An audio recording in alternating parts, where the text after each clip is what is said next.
Oh, it's You're alive! Oh my goodness! Can you believe this? But here you are. You're coming to an hour-long chat. Our season 5, technology, innovation, social media, and suicide prevention. We had a long summer off, and I have to say that I missed being on the show tremendously. And 2017 is going to be the rise of the bots, folks. He and I were talking about the bridge between psychological research and business, and whether there are various applications of psychological text analysis and constructs that are untapped. I think it's a really important point to say that machine learning is a technique and not magic.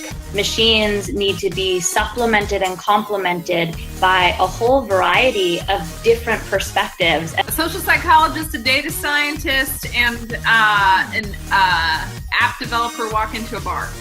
And so it's really important to have humans who have different backgrounds looking at the data. I mean, what you're telling me is that the bots may have a therapeutic orientation.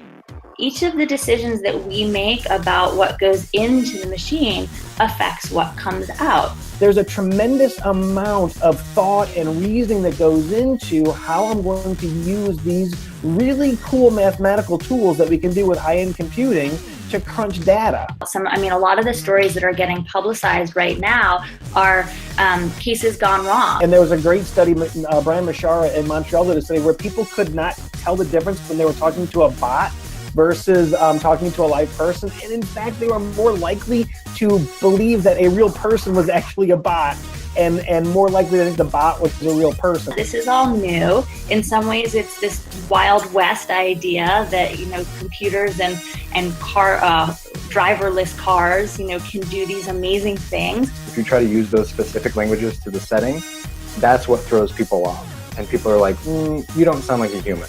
As a social psychologist, there's one thing that gets me excited. It's the ordinary. These new ways of learning give us more ways to ask questions. One of the things that is really interesting about dreams is that they play a huge emotional regulation function. If bots can do therapy better than humans, then I say let the bots do the therapy. I'm 100% for it. Whenever I think of bots, I always think that their strength will be in the interactivity component. One of the things that freaks normal people out about talking over psychologists is that they keep talking even though you're talking.